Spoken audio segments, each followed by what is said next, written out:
नमस्कार दोस्तों। मतलब first of all many thanks to all of you for subscribing my channel. आज से पहले इस वीडियो के 2 पार्ट मैं ऑलरेडी दे चुका हूं आपको। ये तीसरा पार्ट है जिसमें हम ये बताएंगे कि बैंक फिजिकल पोजेशन लेने के बाद में क्या स्टेप लेता है। मैंने आपको पहले वीडियो में बताया था कि केस एनपीए कैसे होता है, दूसरे एनपीए होने के बाद बैंक फिजिकल पोजेशन लेने के लिए क्या प्रोसेस लेता है, क्या बैंक के राइट्स हैं, क्या आपके राइट्स हैं। इस वीडियो में हम बताएंगे कि बैंक फिजिकल पोजेशन लेने के बाद बैंक क्या प्रोसेस लेता है। जब आपके हाथ से प्रॉपर्टी निकल जाती है फिर बैंक क्या क्या उसके साथ में क्या करता है। बैंक अब आपको फिजिकल पोजेशन बैंक ने आपसे ले लिया, डीएम के ऑर्डर आ गए, पुलिस स्टाफ आ गया, आपके पास में बैंक का स्टाफ पहुंच गया, उन्होंने आपसे दिस वे दैट वे करके physical possession, they took the physical possession of that specific property. अब उसके बाद में हम ये आते हैं, इस बात के ऊपर आते हैं ब्रदर कि बैंक उसके बाद में क्या करता है। बैंक उसके बाद में प्रॉपर्टी के ऊपर अपना लॉक लगाता है, जिसको कि सील कहा जाता है कि इस प्रॉपर्टी के ऊपर बैंक की सील लगी हुई है। वो प्रॉपर्टी अब बैंक के इख्तियार में है, उस प्रॉपर्टी का फिजिकल पोजेशन बैंक के पास पहुंच चुका है। अब बैंक क्या करेगा, अब बैंक आपसे जितना भी पैसा बैंक ने लेना था वो पैसा, उसके ऊपर जितनी भी, मतलब ध्यान से सुनिएगा इन बातों को, अगर एक वर्ड भी आप मिस करते हो तो बहुत सारी चीजें आपको समझने में परेशानी हो जाएगी, आपको समझ में नहीं आएंगी। उसके बाद में बैंक जितना पैसा बैंक ने आपसे लेना था उसके ऊपर जब बैंक ने पेनल्टीज प्लस इंटरेस्ट, इंटरेस्ट के ऊपर पेनल्टीज, पेनल्टीज के ऊपर इंटरेस्ट लगता रहेगा जब तक बैंक का पैसा रिकवर नहीं होता। अब बैंक उन सब फीस को, एडवोकेट की फीस को, जो भी बैंक के खर्चे हुए हैं उस फीस को ऐड करके एक रिजर्व प्राइस बनाएगा कि ये एक रिजर्व प्राइस है, इसके ऊपर हम इस प्रॉपर्टी को नीलामी में भेजेंगे। उसके बाद में फिर बैंक ने फिजिकल पोजेशन ले लिया, उसके बाद में बैंक एक पब्लिक नोटिस निकालेगा जिसमें कि कुछ वक्त के बाद 5-6 महीने या जो भी बैंक का इंटरनल प्रोसेस होगा, बैंक टू बैंक ये डिसाइड करेगा कि इसका रिजर्व प्राइस क्या होना चाहिए। बैंक, जब बैंक का रिकवरी एजेंसी हो बैंक की या बैंक का रिकवरी ऑफिसर हो, वो डिसाइड करते हैं जब ये कि XYZ हमने 3 करोड़ रुपए इससे लेना है और सब कुछ मिला मिलू के 3 करोड़ 25 लाख रुपया बनता है, जो हमारे खर्चे हुए हैं इस प्रॉपर्टी को फिजिकल पोजेशन लेने के लिए 3 करोड़ 25 लाख हम रिजर्व प्राइस इसका मेंशन करेंगे। और अब इसको 3 करोड़ 25 लाख में इसको प्रॉपर्टी को ऑक्शन में डाला जाएगा, नीलामी में डाला जाएगा। आज से पहले, कुछ टाइम पहले, 10 साल पहले एक मैनुअल ऑक्शंस होती थी। जब एक, जैसे एक मतलब कोई भी हॉल में नीलामी लगती थी, जैसे आपने पहले पुरानी फिल्मों में देखा होगा, 2 करोड़ 2 करोड़ 10 लाख, 2 करोड़ 20 लाख, 2 करोड़ 30 लाख, इस तरीके से वो सिस्टम अब खत्म हो चुका है। आज की डेट में ई ऑक्शन चलती है, इलेक्ट्रॉनिक ऑक्शन चलती है। उसमें क्या होता है, स्लॉट्स बने होते हैं, कभी 2 मिनट का स्लॉट होता है, कभी 5 मिनट का स्लॉट होता है, कभी 10 मिनट का स्लॉट होता है। पैन इंडिया उसकी ऑक्शन होती है।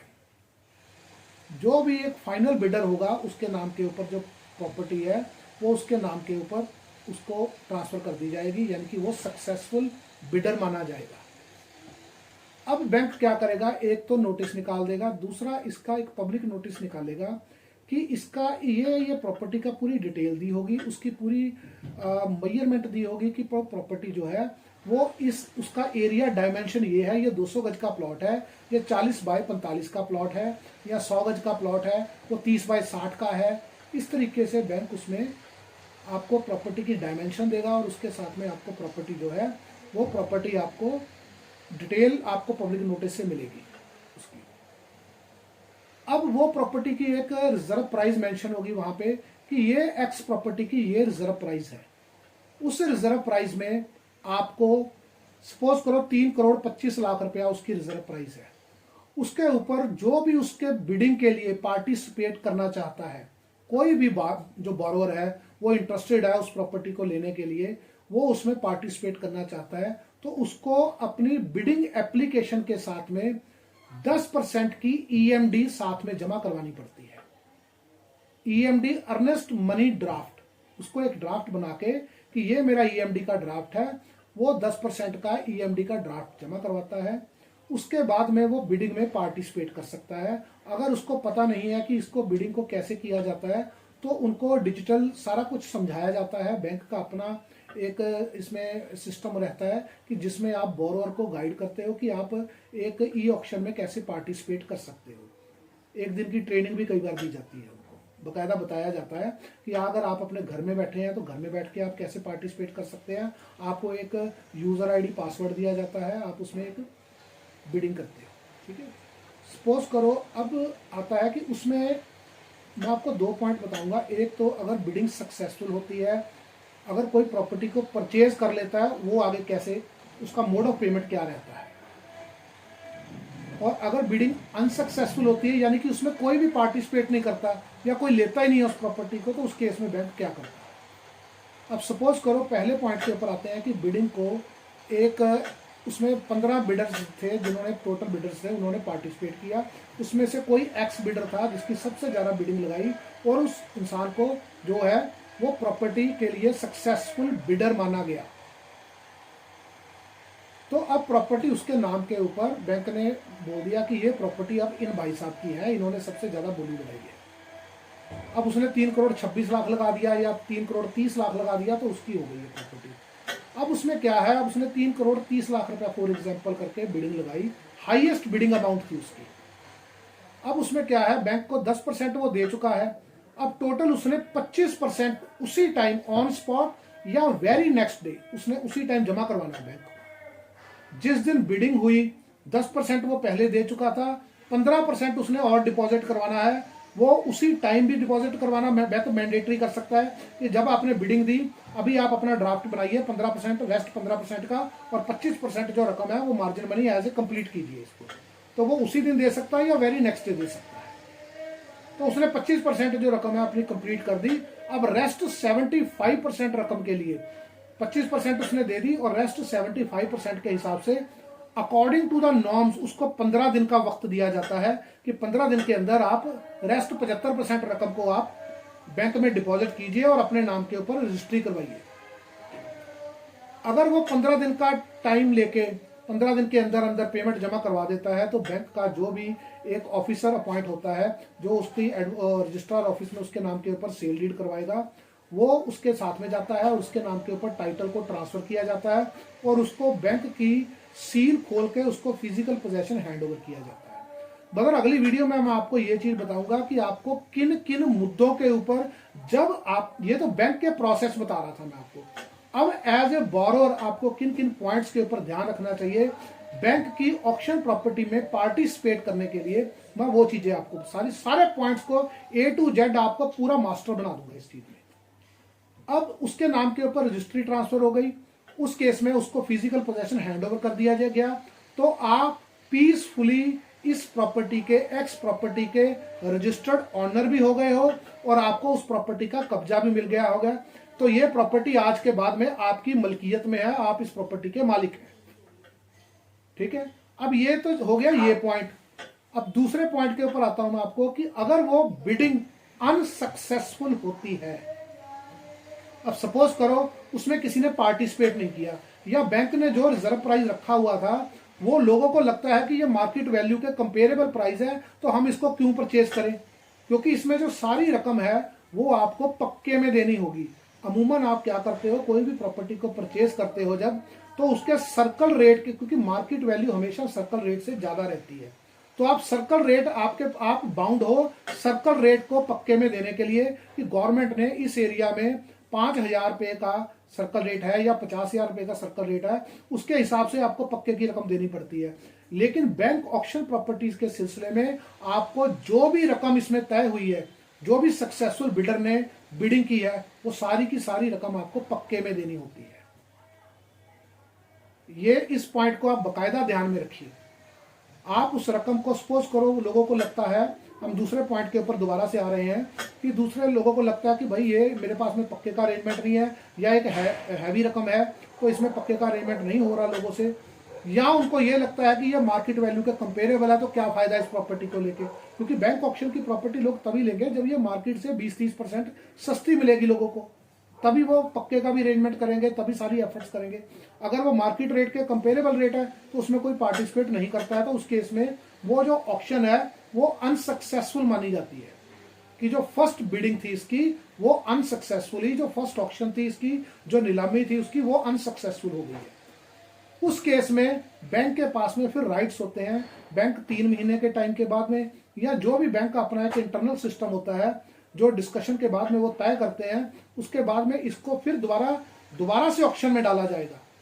उस केस में बैंक के पास राइट होता है कि अगर बैंक को लगता है कि ये प्राइस ज्यादा है, इसमें जो बोरोवर है नहीं आएंगे हमारे पास में, तो बैंक 10% उसका लेस करता है। अमूमन बहुत बार ऐसा होता है कि 10% को लेस किया जाता है उसमें, कि आपकी जो ये प्राइस 3 करोड़ 30 लाख थी तो उसमें 33 लाख रुपया लेस करके इस प्राइस को 2,97,000 रुपया, 2 करोड़ 97 लाख रुपया इसको कर दिया जाएगा। तो फिर जो नेक्स्ट रिजर्व प्राइस होगा बैंक का वो होगा 2 करोड़ 97 लाख रुपया। इस चीज को आप अपने समझिए, लोग कभी भी फर्स्ट बिडिंग में तभी उठाते हैं, जो कि पुराने खिलाड़ी लोग हैं वो तभी उठाते हैं जब वो प्रॉपर्टी एक्चुअल में कम रेट के ऊपर मिल रही हो।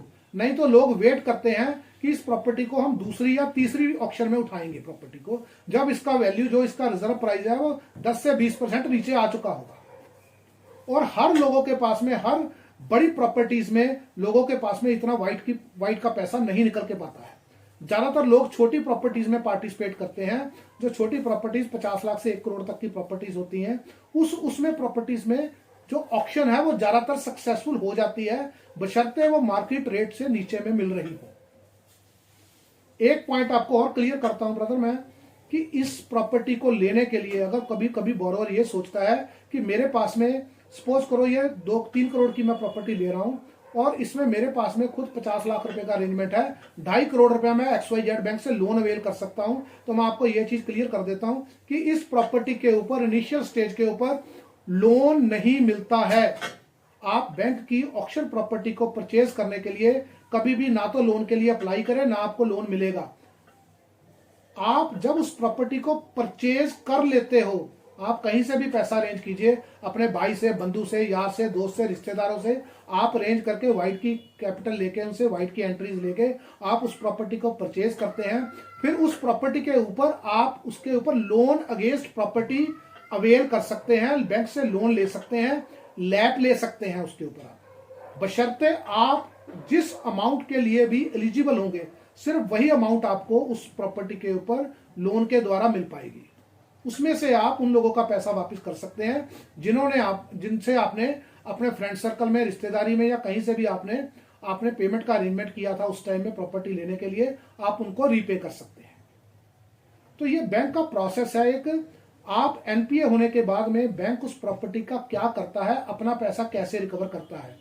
ज्यादातर जो बड़ी प्रॉपर्टीज है आप देखोगे कि वो प्रॉपर्टी सालों साल बैंक के पास में ही पड़ी रहती है, उनके लिए बोरोवर नहीं लगते हैं, उनके लिए बिडिंग में पार्टिसिपेट करने वाले लोग नहीं मिलते हैं, क्योंकि उसमें एक तो व्हाइट की पेमेंट ज्यादा होती है।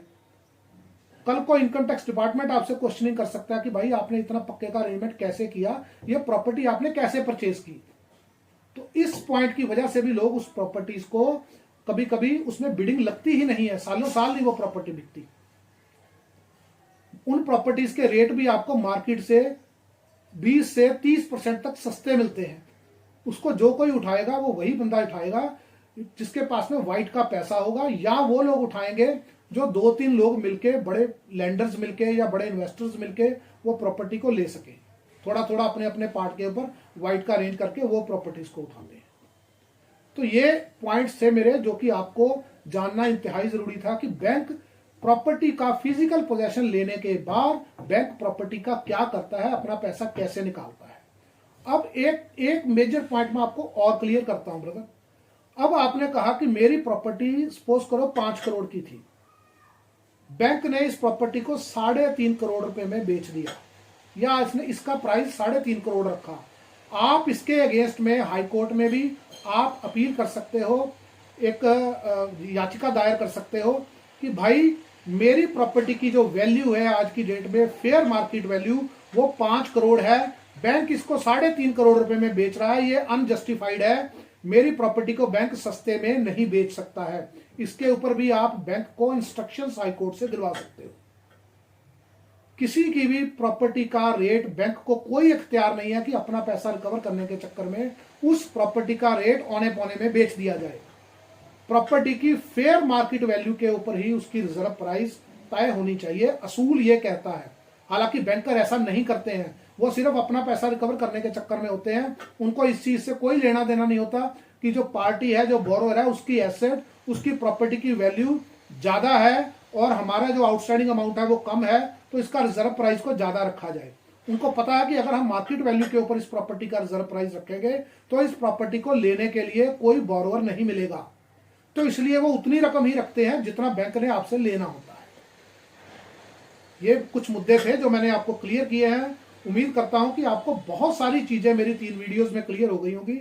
नेक्स्ट वीडियो में मैं आपको ये बात बताऊंगा कि बैंक ऑक्शन प्रॉपर्टीज को लेने के लिए जो लोग पार्टिसिपेट करते हैं उनको किन किन पॉइंट्स के ऊपर ध्यान देना चाहिए, उसका प्रोसेस क्या रहता है। क्योंकि बहुत सारे लोग इसमें खता खाते हैं, उनका पैसा बैंक के पास में ब्लॉक हो जाता है, बैंक ने फिजिकल पोजेशन नहीं लिए होते हैं, बैंक एज इट इज बेच देता है। तो ये सारा मुद्दा जो है मैं नेक्स्ट वीडियो में आपको क्लियर करूंगा। ठीक है, आज के लिए इतना ही ब्रदर, अब इजाजत दीजिए। आपका दिन शुभ हो। नमस्कार।